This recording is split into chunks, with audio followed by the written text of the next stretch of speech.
But ಸುಮಾರು ಟೈಮಲ್ಲಿ ನಾಯಿಗೋಸ್ಕರ ನನ್ನ ಮನೆಯಿಂದ ಆಚೆಗೆ ಹಾಕಿದ್ದಾರೆ. ನಿಮ್ಮ ಮನೇಲಿ ನಾಯಿ ಇರಬೇಕು, ಇಲ್ಲ ನೀನಿರಬೇಕು ಅಂದರೆ ಇಲ್ಲ ನಾಯಿನೇ ಇರಲಿ, ನಾನೇ ಆಚೆ ಹೋಗ್ತೀನಿ ಅಂತೆಲ್ಲ ಆಚೆ ಬಂದು. ನನ್ನ ಹೆಸರು ವರಪ್ರಸಾದ್ ಅಂತೇಳಿ, ನಮ್ಮೂರು ಹಾಸನ್ನು. ಲಯನ್ ಕೆನಾಲ್ ಅಂತೇಳಿ ಹಾಸನಲ್ಲಿ ಸ್ಟಾರ್ಟ್ ಮಾಡಿದ್ದೀವಿ. ನಮ್ಮದು ಕೆನಾಲ್ ಓಪನ್ ಆಗಿ ಒಂದು 15 ಇಯರ್ಸಿಂದ ಡಾಗ್ಗಳನ್ನ ಸಾಕ್ತಾನೆ ಬರ್ತಾ ಇದ್ದೀನಿ. ಬಟ್ ಈಗ ಬ್ರೀಡಿಂಗ್ ಅಂತ ಬಂದು ಈಗ ಒಂದು 4-5 ಇಯರ್ಸ್ ಆಯಿತು. ಸರ್, ನನಗೆ ಚಿಕ್ಕ ವಯಸ್ಸಿಂದನೂ ಡಾಗ್ಸ್ ಅಂದರೆ ತುಂಬಾ ಇಷ್ಟ. ನಾನು ಮನೆಯಲ್ಲಿಗೆ ಬೀದಿನಗಳನ್ನೆಲ್ಲ ತಂದು ಸಾಕ್ತಾಯಿದ್ವಿ. ಅದೇ ರೀತಿಯಲ್ಲೇ ನಮ್ಮ ಮನೇಲಿ ಏನು ಮಾಡ್ತಾಯಿದ್ರು, ಓದಲ್ಲ ಅಂತೇಳಿ ತೊಗೊಂಡೋಗಿಲ್ಲ ವಾಪಸ್ಸೆಲ್ಲ ಬಿಟ್ಟು ಬಂದುಬಿಡೋರು ನೈಟ್ ನಾನು ಮಲಗಿದ್ದಾಗ. ಅದಾದಮೇಲೆ ಕೆಲವು ಟೈಮಲ್ಲಿ ಏನು ಮಾಡ್ತಾಯಿದ್ದೆ, ಪೆಟ್ ಶಾಪ್ಗಳಲ್ಲೂ ಸ್ವಲ್ಪ ಅಮೌಂಟ್ನ ಕೂಡಿಸಿಟ್ಬಿಟ್ಟು ಪರ್ಚೇಸ್ ಮಾಡ್ಕೊಂಡ್ಬಿಟ್ಟು ತರ್ತಾಯಿದ್ದೆ. ಬಟ್ ಮನೇಲಿ ಕೇಳಿದ್ರೆ ಏನು ಹೇಳ್ತಿದ್ದೆ, ಫ್ರೆಂಡ್ ಮನೇಲಿ ಮರಿ ಹಾಕಿತ್ತು ಅಂತೇಳಿ ಎಲ್ಲ ಸುಳ್ಳೆಲ್ಲ ಹೇಳುವೆ. ಬಟ್ ಆದ್ರೂ ಅವ್ರು ಏನು ಮಾಡೋರು, ತೊಗೊಂಡೋಗಿ ಬಿಟ್ಟು ಬಂದುಬಿಡೋರು. ಅದೇ ರೀತಿಲಿ ಕಂಟಿನ್ಯೂ ಆಗ್ತಾಯಿತ್ತು. ಬಟ್ ಸುಮಾರು ಟೈಮಲ್ಲಿ ನಾಯಿಗೋಸ್ಕರ ನನ್ನ ಮನೆಯಿಂದ ಆಚೆಗೆ ಹಾಕಿದ್ದಾರೆ. ನಿಮ್ಮ ಮನೇಲಿ ನಾಯಿ ಇರಬೇಕು, ಇಲ್ಲ ನೀನಿರಬೇಕು ಅಂದರೆ ಇಲ್ಲ ನಾಯಿನೇ ಇರಲಿ, ನಾನೇ ಆಚೆ ಹೋಗ್ತೀನಿ ಅಂತೆಲ್ಲ ಆಚೆ ಬಂದು ಸುಮಾರು ಇದು ಮಾಡಿದ್ದೀವಿ. ಎಜುಕೇಷನ್ ಟೈಮ್ಗಳಲ್ಲಿ ಚೆನ್ನಾಗಿ ಎಜುಕೇಷನ್ ಬಗ್ಗೆ ತಲೆಗೆ ಹೋಗ್ತಾ ಇರಲಿಲ್ಲ. ನಮಗೆ ಪ್ರಾಣಿಗಳಂದರೆ ಮೊದಲಿಂದನೂ ತುಂಬ ಇಷ್ಟ. ಅದೇ ರೀತಿಯಲ್ಲಿ ಚೆನ್ನಾಗಿ ನೋಡ್ತಾ ಇದ್ವಿ. ನೋಡ್ತಾ ನಮ್ಮದು ಡಿಪ್ಲೊಮಾ ಆಗಿದೆ, PU ಆಗಿದೆ, IT ಆಗಿದೆ. ಡಾಗ್ಗಳನ್ನ ಸ್ವಲ್ಪ ಫ್ಯಾಷನಾಗಿ ಏನಕ್ಕೆ ಇದನ್ನು ಪ್ರೊಫೆಷ್ನಲಾಗಿ ತಗೋಬಾರ್ದು ಅಂತ ಅನ್ನಿಸ್ತು. ಸೊ ಈಗ ಒಂದು 5 ಇಯರ್ಸಿಂದ ಇದನ್ನೇ ಸ್ವಲ್ಪ ಪ್ರೊಫೆಷ್ನಲಾಗಿ ತೊಗೊಂಡಿದ್ದೀವಿ. ಡಾಗ್ ಲಯನ್ ಕೆನಾಲ್ ಕ್ಲಬ್ ಅಂತಲೂ ಸಹ ಮಾಡಿಕೊಂಡು ಕ್ಲಬ್ಗಳಲ್ಲಿ ಡಾಗ್ ಶೋಗಳನ್ನ ಆರ್ಗನೈಸ್ ಮಾಡ್ತೀವಿ. ಅದೇ ರೀತಿಯಲ್ಲಿ ಡಾಗ್ ಶೋಗಳಿಗೆ ನಾವು ಅಟೆಂಡ್ ಆಗ್ತೀವಿ. ತುಂಬ ಕಡೆ ವಿನ್ ಆಗಿದ್ದಾವೆ ನಮ್ಮ ಡಾಗ್ಗಳು. ತುಂಬ ಚೆನ್ನಾಗಿದೆ ಕ್ವಾಲಿಟಿ ವೈಸ್ ಆಗಲಿ ಎಲ್ಲ.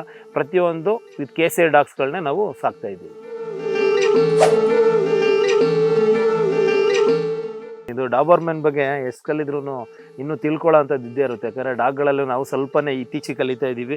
ನೋಡ್ತಾ ಇದ್ದೀರಾ ಸರ್, ಇದನ್ನು ಸ್ಟ್ಯಾಕಿಂಗ್ ಅಂತ ಕರಿತೀವಿ. ಟಾಪ್ ಲೈನಿಗೆ ಡೌನಲ್ಲಿ ಇರಬೇಕು ಹೆಡ್ಡು. ಮತ್ತು ಇದ್ರದ್ದು ಇಯರ್ಸ್ನ ಸರ್ ನಾವು ಕ್ರಾಪಿಂಗ್ ಮಾಡಿಸೋದು 3 ಮಂತ್ಸಲ್ಲಿ ಕ್ರಾಪಿಂಗ್ ಆಗುತ್ತೆ.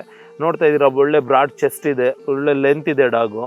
ಟೇಲ್ ಸಹ ನಾವು ಕಟ್ ಮಾಡಿಸಿರ್ತೀವಿ. ಯಾಕಂದರೆ ಶೋಲಿ ಚೆನ್ನಾಗಿ ಕಾಣಲಿ ಅಂತ ಒಂದು ಇಂಟೆನ್ಷನ್ಗೋಸ್ಕರ ಇದನ್ನು ಕಟ್ ಮಾಡ್ತಾರೆ. ಇದನ್ನು ಬಂದು ಸ್ಟಾರ್ಟಿಂಗಲ್ಲಿ ಏನಕ್ಕೆ ಕಟ್ ಮಾಡ್ತಾಯಿದ್ರು ಅಂದರೆ, ಇದನ್ನೆಲ್ಲ ಕಳ್ಳರನ್ನ ಹಿಡೀಲಿಕ್ಕೆ ಅಂತೇಳಿ ಇದನ್ನು ಗಾರ್ಡಿಯನ್ ಪರ್ಪಸ್ಗೆ ಸರ್. ಇದನ್ನು ಡಾಬರ್ಮ್ಯಾನು, ಜರ್ಮನ್ ಶೆಫರ್ಡು, ರಾಟ್ವಿಲ್ಲರ್ ಇವೆಲ್ಲ ಗಾರ್ಡಿಯನ್ ಪರ್ಪಸ್ ಡಾಗ್ಸು.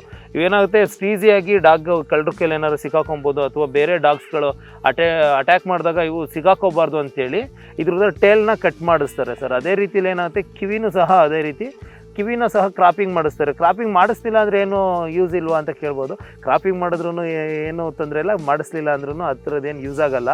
ಬಟ್ ಏನಂದರೆ ಅದು ಟೆರರ್ ಲುಕ್ ಕಾಣಿಸುತ್ತೆ ಸರ್. ಬಟ್ ಇದು ಸಾಫ್ಟೇ, ಓನರ್ಗೆ ತುಂಬ ಲಾಯಲ್ ಆಗಿರುತ್ತೆ ಡಾಗ್ ಇದು. ಬಟ್ ನೋಡೋರಿಗೆ ಸ್ವಲ್ಪ ಅಗ್ರೆಸಿವ್ ಆಗಿದೆ ಡಾಗು ಅಂಥೇಳಿ ಅದು ಫೀಲ್ ಆಗಲಿಕ್ಕೋಸ್ಕರ ಅದನ್ನು ಕ್ರಾಪಿಂಗ್ ಮಾಡ್ತಾರೆ. ಈಗ ನೋಡಿ, ಅದು ಕ್ರಾಪಿಂಗ್ ಮಾಡಿದಾಗ ಅದು ಅಟೆನ್ಷನ್ ಯಾವ ಕಡೆ ಇದೆ, ಯಾರನ್ನ ಅದು ಇದು ನೋಡುತ್ತೆ, ಆಗ ಕಿವೀಸ್ನ ರೇಸ್ ಮಾಡುತ್ತೆ. ಬಾಕಿ ಟೈಮಲ್ಲಿ ಅದು ರೇಸ್ ಮಾಡಲ್ಲ. ಅವಾಗ ಏನಾಗುತ್ತೆ, ಅವರು ಯಾರಾದರೂ ಬಂದರೆ ಹೊಸಬ್ರು, ಅದು ಇದಾಗಿದೆ ನಮ್ಮ ಮೇಲೆ, ನೋಡ್ತಾ ಇದೆ, ನಮ್ಮನ್ನ ಟಾರ್ಗೆಟ್ ಮಾಡ್ತಾ ಇದೆ ಅಂತೇಳಿ ಅದು ಕಿವಿಲೇ ಗೊತ್ತಾಗುತ್ತೆ. ಅವಾಗ ಅವರು ಎದುರ್ಕೊತಾರೆ.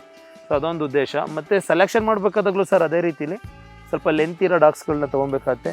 ಒಳ್ಳೆ ಹೈಟ್ ಇರಬೇಕು.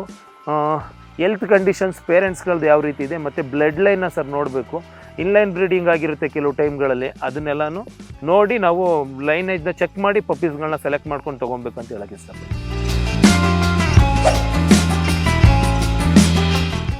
ಪಪ್ಪೀಸ್ಗಳನ್ನ ಲಿಟ್ರು ಮಾಡಿಸ್ತಾ ಪಪ್ಪೀಗಳನ್ನ ನೋಡ್ಬೇಕಾದ್ರೆ ತುಂಬ ಖುಷಿಯಾಗುತ್ತೆ. ಅದೇ ರೀತಿಲಿ ನೆಕ್ಸ್ಟ್ ಅಂದರೆ ಸರ್, ಶೋಗಳಲ್ಲಿ ನಮ್ಮ ಡಾಗ್ಗಳು ವಿನ್ ಆದಾಗ ತುಂಬಾ ಖುಷಿಯಾಗುತ್ತೆ. ಮತ್ತು ನಮ್ಮ ಡಾಗ್ಗಳಿಂದ ನಮಗೂ ಹೆಸರಾಗುತ್ತೆ. ಅದಕ್ಕೂ ನಮ್ಮ ಅಷ್ಟು ತರಬೇತಿ ಕೊಟ್ಟಿದ್ದಕ್ಕೂ ಅಷ್ಟು ಅದ್ರ ಜೊತೆಲಿ ಟೈಮ್ ಸ್ಪೆಂಡ್ ಮಾಡಿರೋದಾಗಿರ್ಬೋದು, ಪ್ರತಿಯೊಂದು ನಮಗೆ ಗೆಲುವಿನ ಮೂಲಕ ಉತ್ತರ ಸಿಗುತ್ತೆ ಸರ್. ಯಾಕೆಂದರೆ ಎಷ್ಟು ಜನಗಳ ಮಧ್ಯದಲ್ಲಿ ಎಷ್ಟು ಇದಿರುತ್ತೆ, ಅದ್ರ ಮಧ್ಯದಲ್ಲಿ ಬಂದಾಗ ನಮಗೆ ಇನ್ನೂ ತುಂಬಾ ಖುಷಿಯಾಗುತ್ತೆ. ಇನ್ನೂ ಹೆಚ್ಚಿನ ಪ್ರೋತ್ಸಾಹ ಸಿಕ್ತಂಗೆ ಆಗುತ್ತೆ. ಇನ್ನೂ ಇದೇ ಥರ ಬ್ರೀಡಿಂಗ್ ಮಾಡೋಣ, ಇನ್ನೂ ಒಳ್ಳೊಳ್ಳೆ ಪಪ್ಪೀಸ್ಗಳು, ನಮ್ಮದು ಪಪ್ಪೀಸ್ಗಳು ವಿನ್ ಆಗ್ತಾಯಿದೆ, ನಮ್ಮ ನಾಯಿ ವಿನ್ ಆಯಿತು ಅಂದಾಗ ನಮಗೆ ತುಂಬಾ ಖುಷಿ ಆಗ್ತದೆ.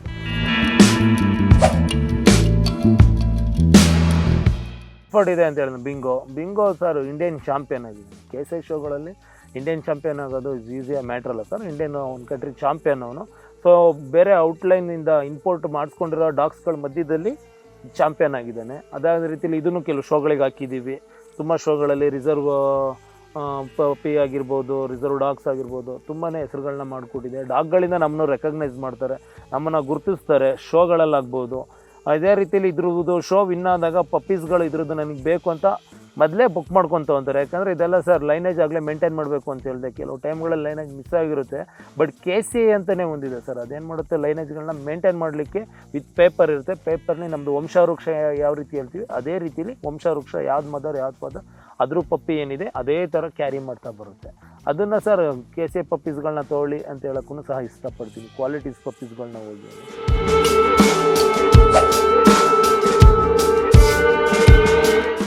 ನಮಗೆ ಡಾಗ್ಗೆ ಎಷ್ಟು ಟೈಮ್ ಕೊಡೋಕ್ಕೆ ನಮಗೆ ಇದೆ, ಟೈಮ್ ಎಷ್ಟಿದೆ ಒಂದು, ಮತ್ತು ನಾವು ಅದ್ರ ಹತ್ರ ಎಷ್ಟು ಟೈಮ್ ಸ್ಪೆಂಡ್ ಮಾಡ್ತೀವಿ ಅಂತ ಒಂದು, ಜೊತೆಲಿ ನಮಗೆ ಎಷ್ಟು ಸ್ಪೇಸ್ ಇದೆ ಅಂತಲೂ ಕೌಂಟ್ ಆಗುತ್ತೆ.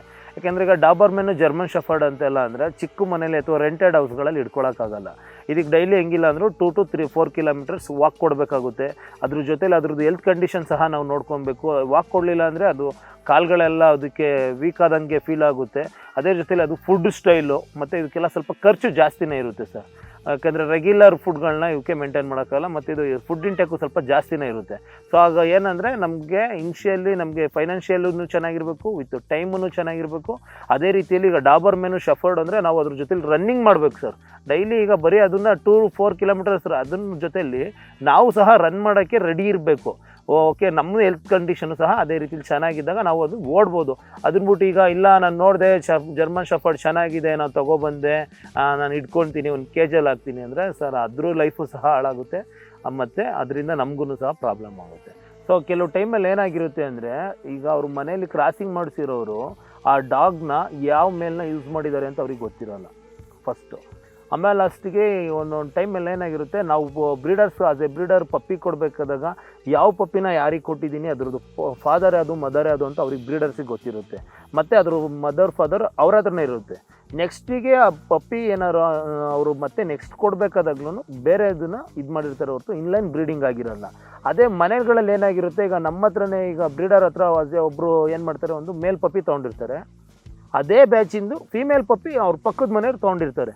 ಅವ್ರಿಗೆ ಗೊತ್ತಿರೋಲ್ಲ ನೆಕ್ಸ್ಟ್ ಯಾವ ರೀತಿ ಇದೆ ಏನು ಅಂತ. ಆಮೇಲೆ ತೊಗೊಬೇಕಾದಾಗಲೂ ಕೇಳ್ತಾರೆ, ಸರ್ ನನಗೆ ಮೇಲೊಂದು ಫೀಮೇಲ್ ಪಪ್ಪಿ ಬೇಕು ಅಂತಲೇ ಕೇಳ್ತಾರೆ. ಸೊ ಒಂದೇ ಮನೆಗೆ ಇರುತ್ತಾ ಅಥವಾ ಬೇರೆ ಕಡೆ ಇರುತ್ತಾ ಅಂತ ಕೇಳ್ಬಿಟ್ಟು ಕೊಡ್ತೀವಿ. ಬಟ್ ಆದರೆ ಅವ್ರು ಏನು ಮಾಡಿರಲ್ಲ, ಫ್ರೆಂಡ್ ಮನೇಲಿ ತೊಗೊಬೇಕಾದಾಗ 2 ಒಟ್ಟಿಗೆ ತೊಗೊಬಿಡ್ತಾರೆ. ಅದೇನಾಗುತ್ತೆ, ಪಪ್ಪಿ ಬೆಳೀತಾ ಬೆಳೀತಾ ಬೆಳೀತಾ ಅದೊಂದು ಮೆಚುರಿಟಿ ಏಜಿಗೆ ಬಂದಾಗ ಇಂಟರ್ ಕ್ರಾಸಿಂಗ್ ಅದೇನೇ ಏನಾಗುತ್ತೆ, ಕ್ರಾಸಿಂಗ್ ಆಗೋ ಸಾಧ್ಯತೆ ತುಂಬಾ ಇರುತ್ತೆ. ಅದಾದಮೇಲೆ ಅವಾಗಾದಾಗ ಏನಾಗುತ್ತೆ, ಇನ್ಲೈನ್ ಬ್ರೀಡಿಂಗ್ ಆಗುತ್ತೆ, ಹೆಲ್ತ್ ಕಂಡೀಷನ್ಸ್ ಹಾಳಾಗುತ್ತೆ ಡಾಗ್ಸಲ್ಲಿ. ಆಮೇಲೆ ಲಾಸ್ಟಿಗೆ ಅದು ಏನಾಗುತ್ತೆ, ಹ್ಯಾಂಡಿಕ್ಯಾಪ್ಸ್ ಪಪ್ಪಿಗಳನ್ನ ಪ್ರೊಡ್ಯೂಸ್ ಆಗುತ್ತೆ. ಅದ್ರೂ ನೆಕ್ಸ್ಟ್ ಜನ್ರೇಷನಿಂದ ನಾವು ಎಷ್ಟೇ ಅವರು ಲಿಟ್ರ್ ತೆಗೆದ್ರೂ ಅದು ಫಾಲ್ಟೆಡ್ ಪಪ್ಪೀಸ್ಗಳನ್ನೇ ಬರುತ್ತೆ, ಮತ್ತು ಅದು ಹೆಲ್ತ್ ಕಂಡೀಷನ್ ಚೆನ್ನಾಗಿರಲ್ಲ. ಆದರೆ ಜೆನೆಟಿಕ್ ಪ್ರಾಬ್ಲಮ್ ಬಂದಿತ್ತು ಅದಕ್ಕೆ ಅಂತಾರೆ. ಬಟ್ ಬಂದಿದ್ದು ಎಲ್ಲಿಂದ ಕಾರಣ, ರೀಸನ್ ಇವರಿಗೆ ಗೊತ್ತಿರೋಲ್ಲ. ಸೊ ಯಾವುದನ್ನ ಅದಕ್ಕೋಸ್ಕರ ಬ್ರೀಡರ್ ಹತ್ರ ತೊಗೊಂಡ್ರೆ ಬ್ರೀಡರ್ಗೆ ಗೊತ್ತಿರುತ್ತೆ ಇದ್ರದ್ದು ಲಿಟರ್ ಯಾವುದು. ಮತ್ತು ನೆಕ್ಸ್ಟ್ ಮೇಟಿಂಗ್ ಮಾಡಿಸ್ಬೇಕಾದಾಗಲೇ ಆಗಲಿ, ಕ್ರಾಸಿಂಗ್ ಮಾಡಿಸ್ತೀನಿ ಅಂತ ಏನಾರು ಇದ್ದರೆ ಪೇರೆಂಟ್ಸ್ಗಳು ಬ್ರೀಡರ್ ಹತ್ರನೇ ಹೋಗಿ ದಯವಿಟ್ಟು ಬ್ರೀಡರ್ ಹತ್ರನೇ ಕೇಳಿ, ಇದನ್ನು ನಾವು ಇಲ್ಲಿ ನಿಮ್ಮ ಹತ್ರನೇ ಬೈ ಮಾಡಿದ್ವಿ ಈ ಟೈಮಲ್ಲಿ. ಯಾಕೆಂದರೆ ಅದನ್ನು ನಾವು ರಿಜಿಸ್ಟರ್ನ ಮೇಂಟೈನ್ ಮಾಡ್ತಾಯಿದ್ದಾರೆ. ಈಗ ಆಲ್ಮೋಸ್ಟ್ ಎಲ್ಲ ಬ್ರೀಡರ್ಸ್ಗಳು ಯಾವ್ದು ಪಪ್ಪಿನ ಯಾರಿಗೆ ಕೊಡ್ತಾ ಇದ್ದೀವಿ ಅಂತೇಳಿ ರಿಜಿಸ್ಟರ್ನ ಮೇಂಟೈನ್ ಮಾಡ್ತಾಯಿದ್ದಾರೆ. ಏಕೆಂದರೆ ಎಲ್ಲ ಬ್ರೀಡ್ಗಳಲ್ಲೂ ಒಂದು ಲೈನಲ್ಲಿ ಇನ್ಲೈನ್ ಬ್ರೀಡಿಂಗ್ ಆಗಿದ್ದರೆ ತುಂಬ ಪ್ರಾಬ್ಲಮ್ ಆಗುತ್ತೆ. ಅದಕ್ಕೋಸ್ಕರ ದಯವಿಟ್ಟು ಬ್ರೀಡರ್ ಹತ್ರನೇ ತೊಗೊಳ್ಳಿ, ಬ್ರೀಡರ್ನೇ ಸಜೆಷನ್ ತೊಗೊಂಡು ನೆಕ್ಸ್ಟ್ ಏನಿದೆ ಅದನ್ನು ಹೆಜ್ಜೆ ಇಡಿ ಅಂತ ಹೇಳಕ್ಕೆ ಇಷ್ಟಪಡ್ತೀನಿ.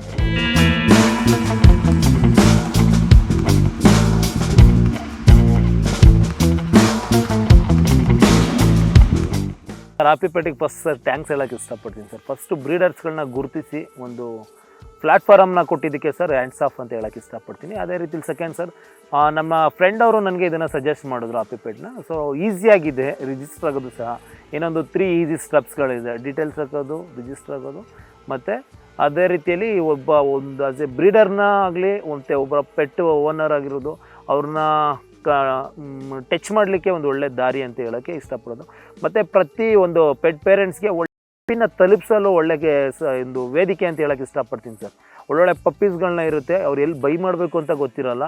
ಬಟ್ ಎಲ್ಲೋ ಹೋಗಿ ಪಪ್ಪೀಸ್ನ ಯಾವುದೋ ತೊಗೊಳೋದ್ಕಿಂತ ಅಪ್ಪಿಪೆಟ್ನ ಅಂತ ಒಳ್ಳೆ ವೇದಿಕೆಯಲ್ಲಿ ಮೂಲಕ ತೊಗೊಳೋದ್ರಿಂದ ಅವ್ರಿಗೂ ಸಹ ಯೂಸ್ಫುಲ್ ಆಗುತ್ತೆ ಅಂತ ಹೇಳೋಕ್ಕೆ ಇಷ್ಟಪಡ್ತೀನಿ.